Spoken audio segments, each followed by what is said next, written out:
I call Don't Die With Your Music Still in You. And who better to quote than Thoreau right here in Concord when he talked about some of us hear a different drummer and we must march to the music that we hear. But all of you, everybody watching, everybody here in this beautiful parish, all of you have some music playing. And all of you have a heroic mission. There's no accidents in this universe. We all show up here with a purpose. There's an intelligence that is a part of everything and everyone, and all of us are connected to it. And too many of us are afraid to listen to that music and march to it. You out there, I know you have a book you wanted to write. I know there's a composition you wanted to compose. I know there's a song you want to sing someplace. Maybe you want to raise horses out in Montana. Or maybe you want to open up an ice cream shop on Cape Cod. Who knows what it may be. Maybe you just want to travel and see the world. Maybe you want to go into a relationship with someone but you've been afraid to, but your heart says it's the right thing to do. All of us feel something. And in Leo Tolstoy's famous novel, The Death of Ivan Ilyich, he asks this question that would be terrifying to me. He says, as he has his accountant from Moscow lying on his deathbed, contemplating the horror of this question, what if my whole life has been wrong? I've known what my music is. It's playing right now.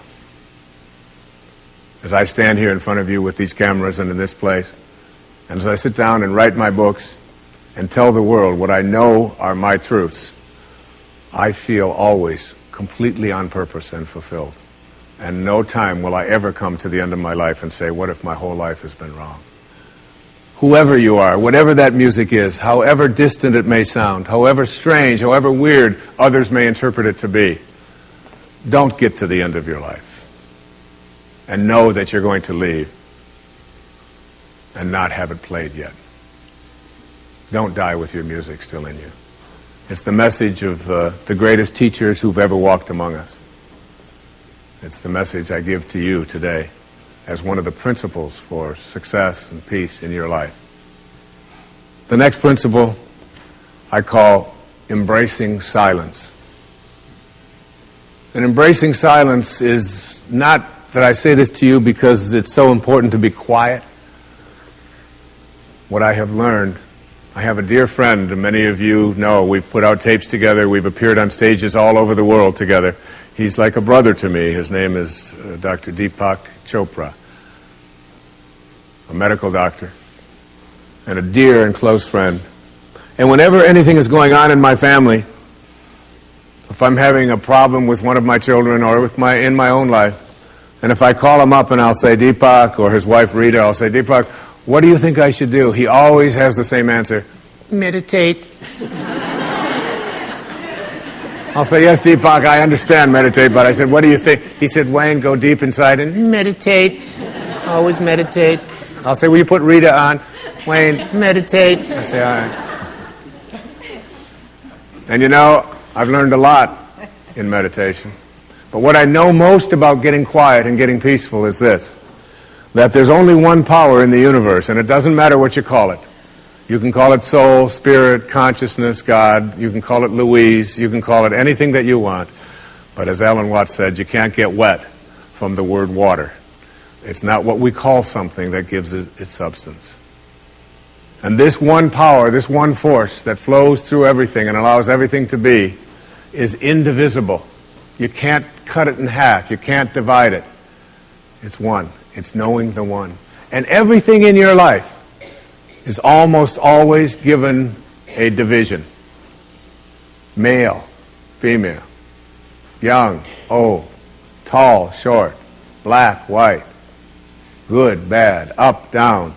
These are all dichotomies. These are all these splits that we all have in our lives. The whole physical world that we live in and are immersed in, it's always immersed in this division. I used to teach course at St. John's University in New York, and I used to tell my students when I was trying to teach this principle, anybody who can come to class and bring with them a magnet that only has a North Pole, I'll give you an A in the course. You don't ever have to attend another class. And no matter how thin they would slice that magnet, there was always the South Pole, because the physical world is made up of dichotomies. But we have to learn to fuse the dichotomies. And in fusing the dichotomies and blending the one, that's what silence does for us. That's why embracing silence is so powerful. Because no matter how many times you cut silence in half, it's like zero. You still only get silence. In Zen, they say it's the space between the bars that holds the tiger.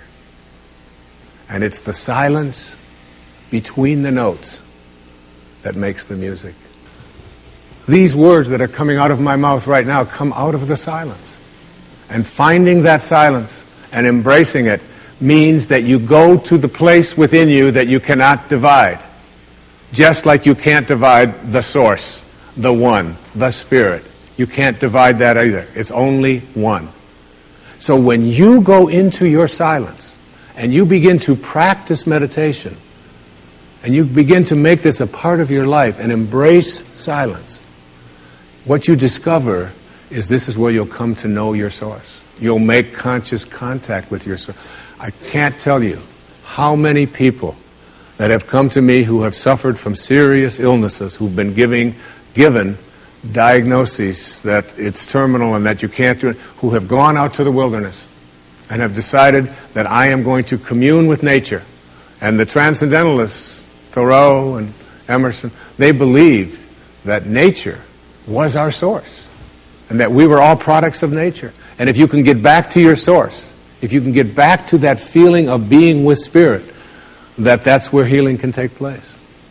And I've had wonderful stories of people who've told me that it was when I began to embrace that silence that I began to feel more connected to my source.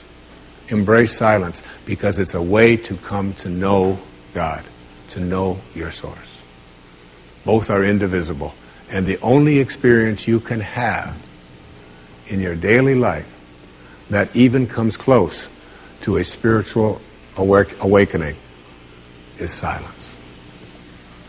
The next principle I call giving up your personal history. And I learned it from a man named Carlos Castaneda, who once said that one day, he said, I finally realized that I no longer needed a personal history. And just like drinking, he said, I gave it up. And that, and only that, has made all the difference in the world. You know the nice thing about giving up your personal history? Is that if you don't have a story, you don't have to live up to it. All of us have these bags of manure that we carry around with us, called our past.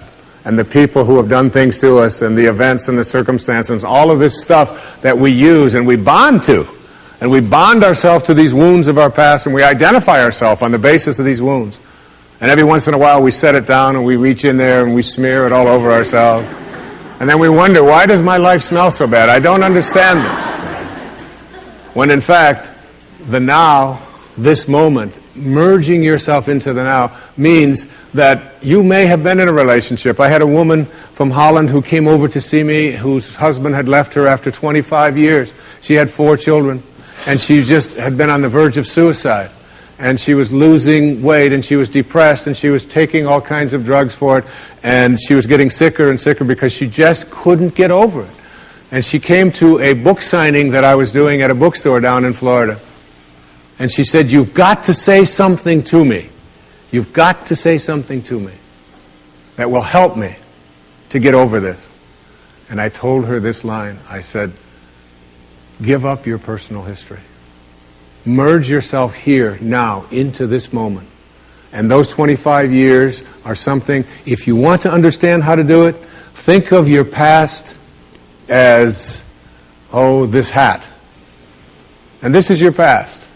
Now, you can't just set set this thing down over here and walk away from it and give up your personal history, because you'll always have it there to look back at. What you do is you pick up your past and you embrace it. You understand it, you accept it, as I had to go through these things that I had to go through in order for me to get to this place today, and the evidence for that is that I did. You don't need any more evidence. You did. And then you toss it. You toss it. You embrace it, and you toss it. And you merge into the now by giving up your attachment. And some of you have heard me use the metaphor of the wake. Alan Watts talked about the wake is not what drives the boat. The wake is just a trail that is left behind. That's all it is. And so is the wake of your life. And the wake doesn't make the boat go, and neither does the wake of your life the reason why your life is going in the direction that it is. The wake is a trail that is left behind, and it's an illusion to believe that it is the cause of your suffering or your struggles or your difficulty. Give it up. Let it go. Embrace it, understand it, get help doing that if you must, and then move into the now. The next principle I call, it's from a line of Albert Einstein. He said, you can't solve a problem with the same mind that created it. In order to work at solving these things called problems in your life, you have to change your mind. It is your mind where they live. It is your mind that created them. There is where you experience them. They're all illusions. You must change your mind. Literally rewrite your agreement with reality. One of the things I had said earlier is that one of the most difficult things to do in the world is to admit that you were wrong. Admitting that you were wrong is nothing more than saying, I have been making choices with my mind that have created things in my life that are not working. And I no longer intend to continue making those choices. I was wrong. You don't have to make a declaration of it. You don't have to go out and feel guilty about it. You just simply say, it didn't work. The relationship that I was in before, I behaved in these ways. I didn't realize that it wasn't working for me. Now I do, and this is where I choose to be now. The secret of a successful relationship is, to me, understanding that you put your attention and your energy in a person on what you love rather than what you don't love. Robert Frost said it so beautifully. We love the things we love for what they are. For what they are. Not for what they ought to be, not for what they used to be, but for what they are. So when you look into the eyes of a person you're in a relationship with, whether it's your children, you catch them doing things right as much as you possibly can. That's oftentimes takes a lot of hunting, but you'll find it.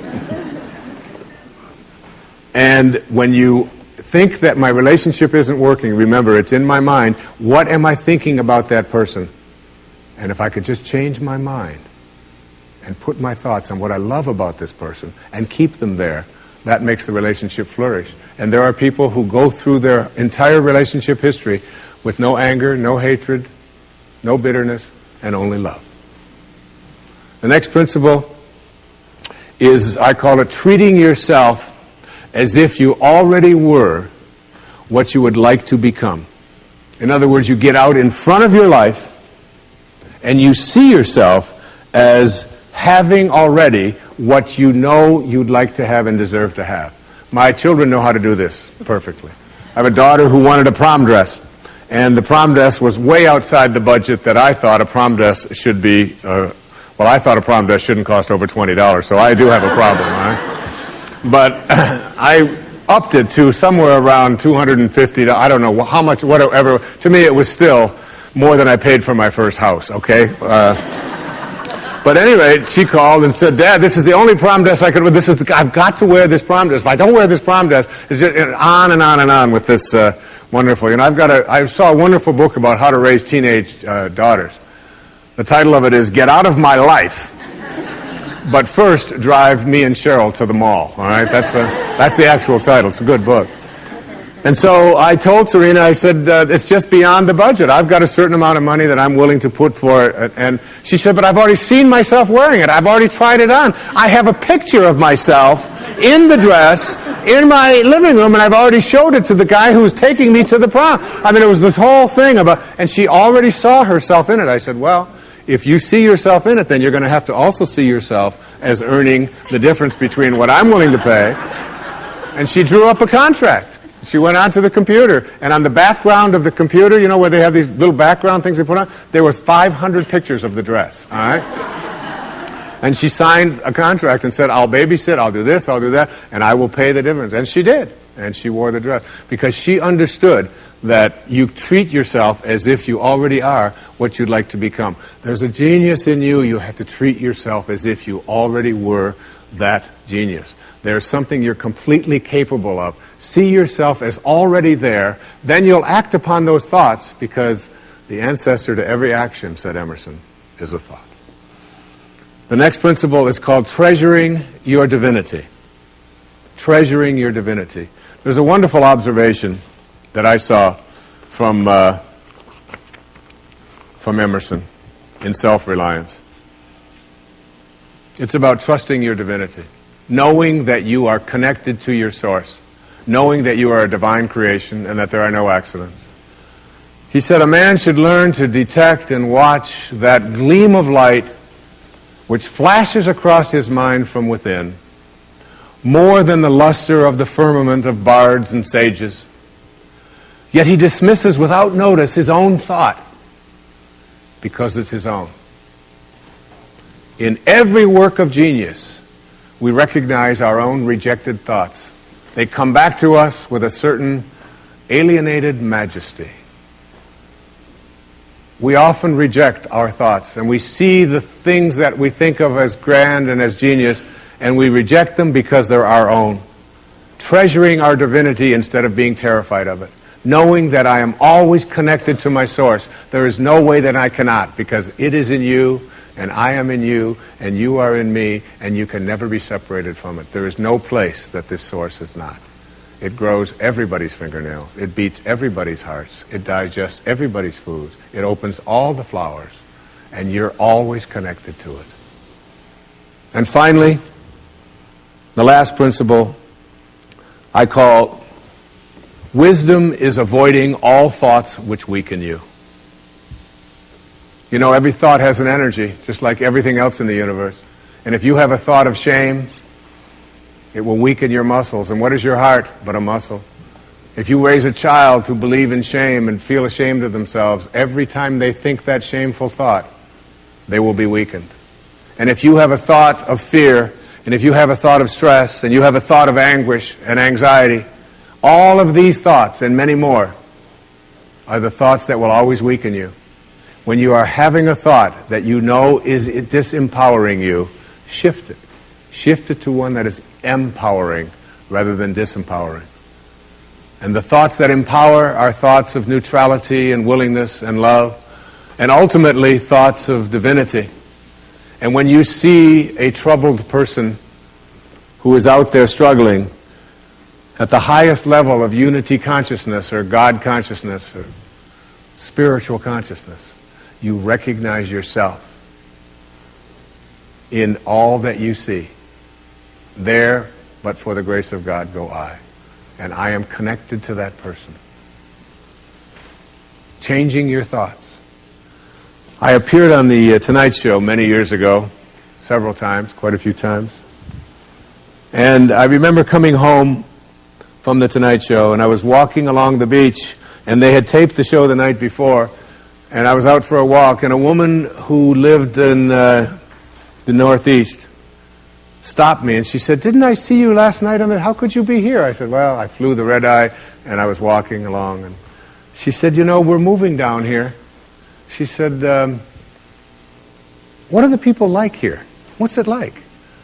And I said to her, I said, "Well, what are they like where you live?" She said, "Well," she said, I live in a very big city." And she said, "They're very pushy. And people are not very kind. And they don't have time for you." And she said, "It's really not very pleasant." She said, "That's one of the reasons I'm leaving there." I said, "Well, that's pretty much what you're going to find here." That's basically what the people are like here. On the way back on the same day, someone else who had seen me the night before on The Tonight Show, who had lived in the Midwest, stopped me and asked me almost the same question. She said, "You live here?" I said, "Yes." She said, "Well, my husband and I are moving here and we're looking for a school." She said, "What are the people like here? What's it like here?" I said, "What are they like in Chicago where you live?" She said, "It's the Midwest." She said, "People are very friendly, they're open, they open their homes to you, they're very loving, they're very kind." She said, "It's a wonderful place." She said, "I love that, I'm going to really miss that." I said, "That's pretty much what you're going to find here. It's what you expect, it's what you think about that expands. It's what Emerson taught us. The ancestor to every action is a thought. Change your thoughts, and you change your world. Change your expectations, and you change around what you begin to manifest and see showing up in your life. Thank you very much, and God bless you.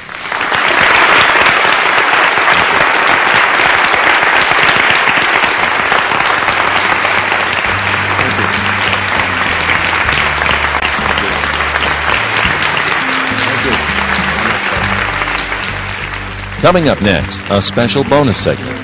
Dr. Dyer shares more teachings and stories about success and inner peace.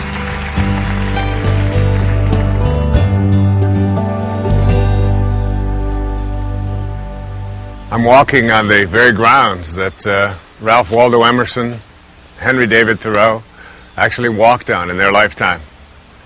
And one of the most important things that Emerson said to all of us is that the whole course of things is to teach us faith. And teaching us faith isn't really about teaching us religion as much as it's teaching us faith in ourselves.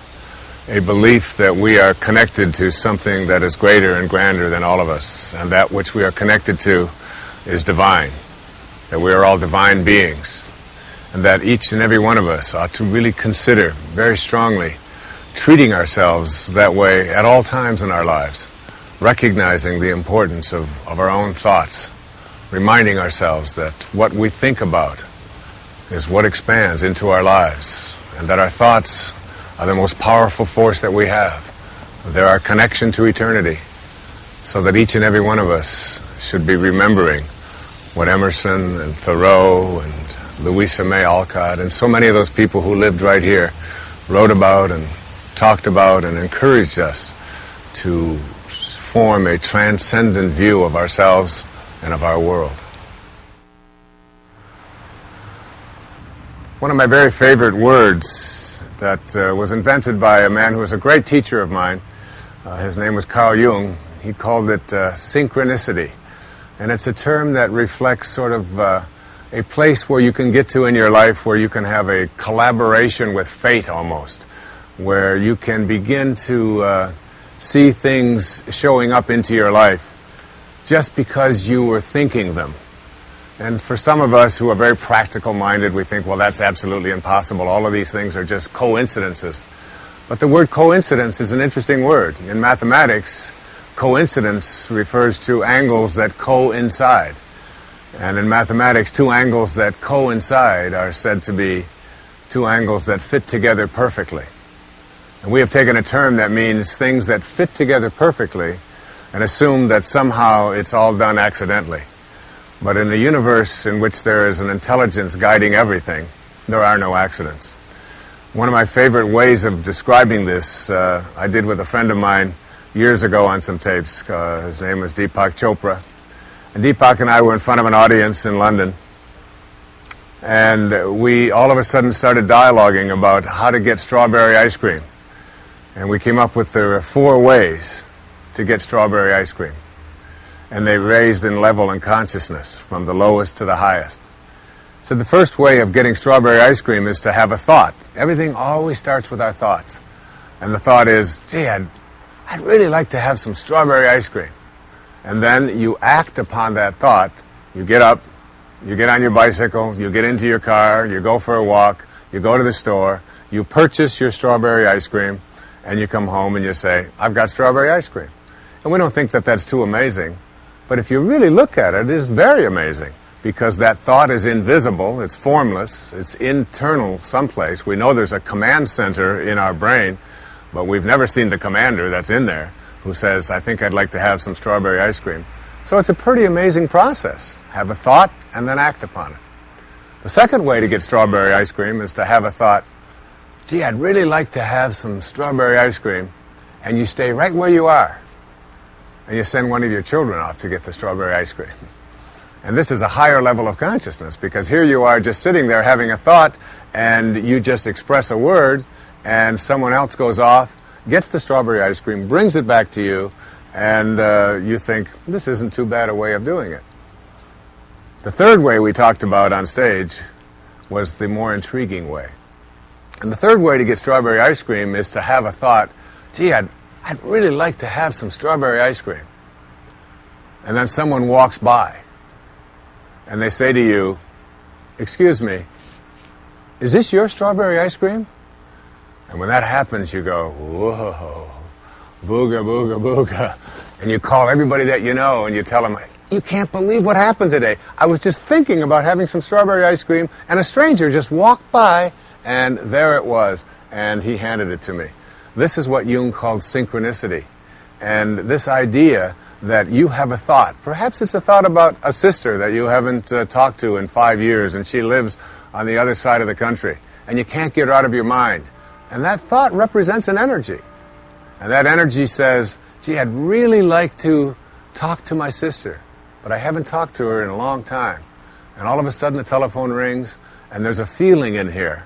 And that feeling says, gee, I bet you that's my sister. And you pick it up, and sure enough, that's her. That's her calling you. And you everybody that's out there has these kinds of experiences. You have a thought about something. I can remember one time having a thought about getting my screen doors fixed. And I had been given a hard time at home about get your screen doors fixed. And I just hate fixing screen doors. And I was driving down the freeway, and I looked to my left, and passing me was a truck that said, we will fix your screen doors. And I thought, this is synchronicity in work. And I followed that truck, and I got his number, and I called him, and I had the screen doors fixed before I even got home that evening through a telephone call. And we often think these kinds of things that we call synchronicity, or we call sort of a serendipity or collaboration with fate, that they're accidental. But there's no accidents in this universe. Every thought that you have is a thought that is an energy. And that energy, when it is sent out, connects to something else. And everything in this universe is connected. Every tree that you see in this scene right here, every single bug that's out there, all of the thoughts that you have, all of the human beings. There's a philosophy that says that a butterfly flows his wings in New York, that it affects the winds in Tokyo, all around the world. So that's synchronicity. But there's a fourth way of getting strawberry ice cream, and that's the way that I dream about and think about. It's called unity consciousness. And this is where you have a thought, gee, I'd really like to have some strawberry ice cream. And you manifest it. In the scriptures, this is called the gift of fish and loaves, that you live at such a high level of consciousness that whatever it is you place your attention on shows up, and you become the creator or the co-creator of your life. But those are the four ways of getting strawberry ice cream. The first is quite easy. You have a thought, and you go out and get it. The second is you have a thought, and someone else does it for you. That third one, called synchronicity, that's one in which you can begin to see that when you have a thought, you have the power to attract into your life what you're thinking about, even though you may not be consciously aware of it. You can literally negotiate the presence of what you place your attention on. And ultimately, even the least among you can do all that I have done, and even greater things. And this means that we all have that capacity to have the gift of fish and loaves in our lives, or to manifest what we would like. Basically, there are three levels of consciousness that I like to speak about. They go from low to high. The lowest level of consciousness is what I call ego consciousness. And it's the time when we believe that who we are is our bodies, and what we can do, and what we have, and what other people think of us. We essentially believe we're separate from everyone else, and we're separate from what we would like to attract into our life. We're separate from God. And we go through our lives sort of believing that we are so special and so important, more so than others, and in competition with others. And then there's a level of consciousness that I call group consciousness. And this may be higher than ego consciousness, but it still causes a lot of problems. This is where we begin to identify ourselves in terms of the groups we belong to. I'm an American, you're a Canadian. I am male, you are female. I'm Republican, you are Democrat.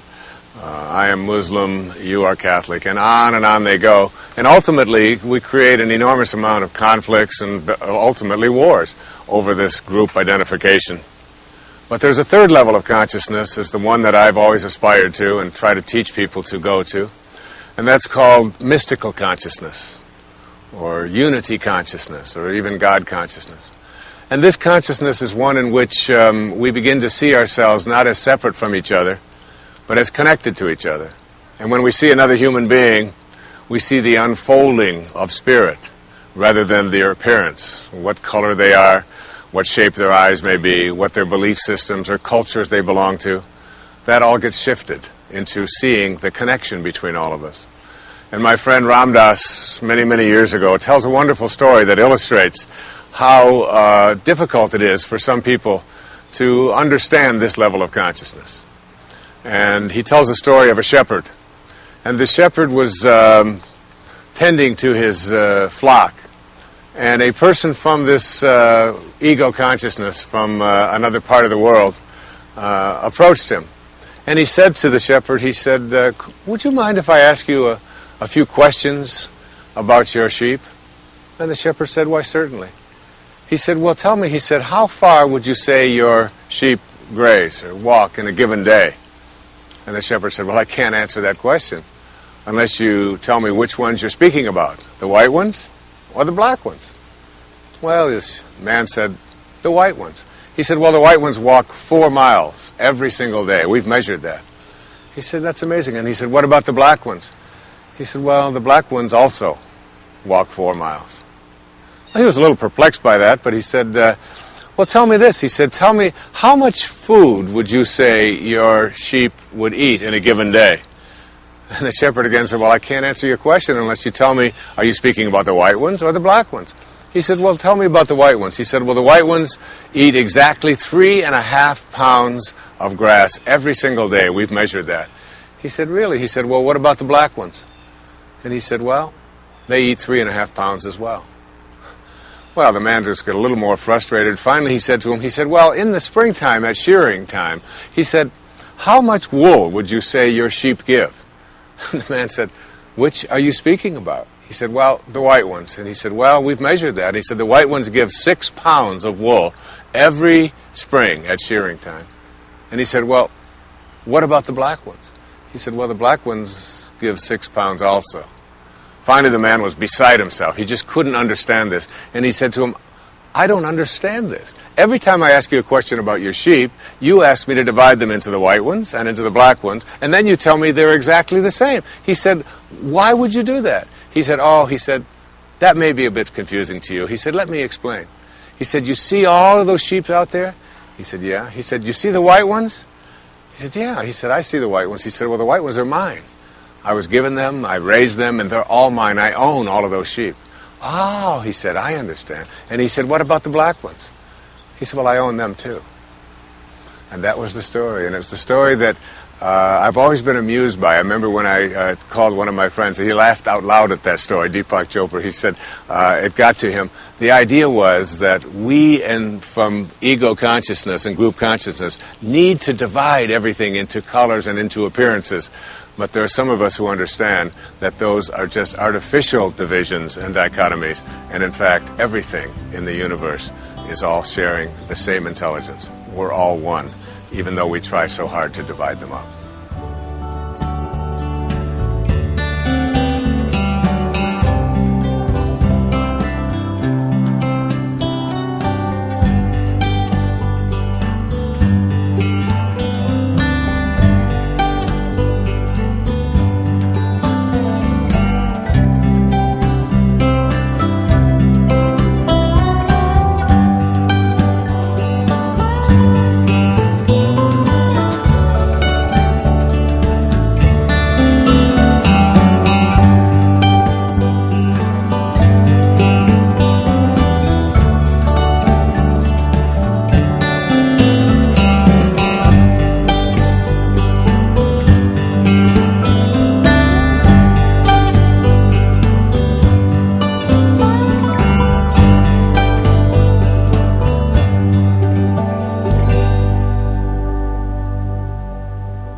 This program is made possible by Hay House, an international publisher helping people transform their lives through books, audios, and gifts that inform, enlighten, and inspire.